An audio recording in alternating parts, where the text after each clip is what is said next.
Ce mercredi à Lomé, le gouvernement togolais a convié les médias nationaux et internationaux à une rencontre d'information sur les récents événements survenus dans la capitale les 6, 26, 27 et 28 juin. À la table d'honneur, 4 ministres, Awateo Dabalo, administration territoriale, Calixte Majliba, protection civile, Isaac Chiakpe, enseignement technique, et Paco Majrouvi, droits de l'homme. Objectif, rétablir, selon les autorités, la vérité des faits face à ce qu'elles qualifient de désinformation massive sur les réseaux sociaux.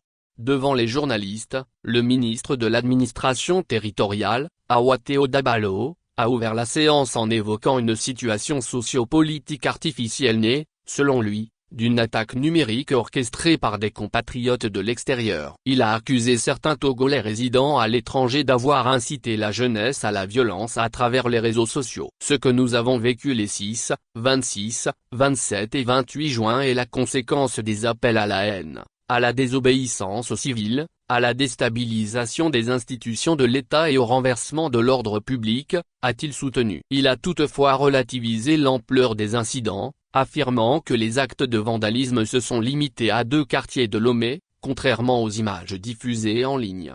Pour appuyer ses propos, plusieurs extraits de vidéos issus de TikTok ont été diffusés à la presse. Elles montraient des influenceurs appelant à descendre dans la rue. Le gouvernement considère ces contenus comme des preuves d'incitation à la violence et affirme que des procédures judiciaires sont en cours. Qu'ils soient au pays ou à l'étranger, ils seront interpellés, a assuré le ministre Majliba. Curieusement, aucune séquence montrant les actions des forces de sécurité n'a cependant été diffusée, alors même que plusieurs vidéos de violences policières circulent sur Internet. Interrogé sur ce point, le ministre de la Protection civile a plutôt salué la conduite des forces de l'ordre. Sans leur professionnalisme, nous ne serions peut-être pas ici en train d'en parler, a-t-il déclaré. Il a également nié toute implication des agents dans les décès constatés après les manifestations, notamment les corps retrouvés dans la lagune de Baie et au 4e lac. C'est déplorable que certains tentent de faire porter cette responsabilité aux forces de l'ordre. Des enquêtes sont ouvertes. Évitons les conclusions hâtives,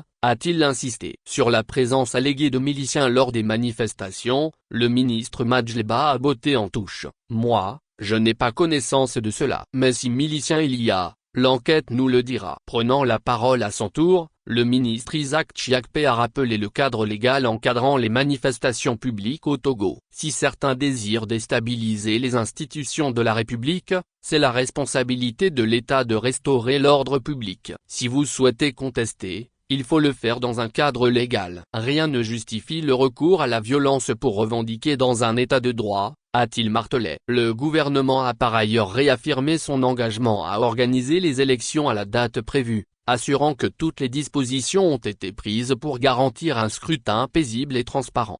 Tout au long de la rencontre, les membres du gouvernement ont dénoncé une campagne de désinformation en ligne, opposant ce qu'ils ont appelé le Togo virtuel au Togo réel. Ils ont mis en garde contre la manipulation des réseaux sociaux et appelé les citoyens à faire preuve de discernement. En conclusion, le ministre Awateo a salué la maturité de la majorité des Togolais qui, selon lui, ont refusé de céder à la spirale du chaos. On ne gouverne pas un pays à partir de TikTok, a-t-il lancé. Actualité feature politique société on catégorie Z.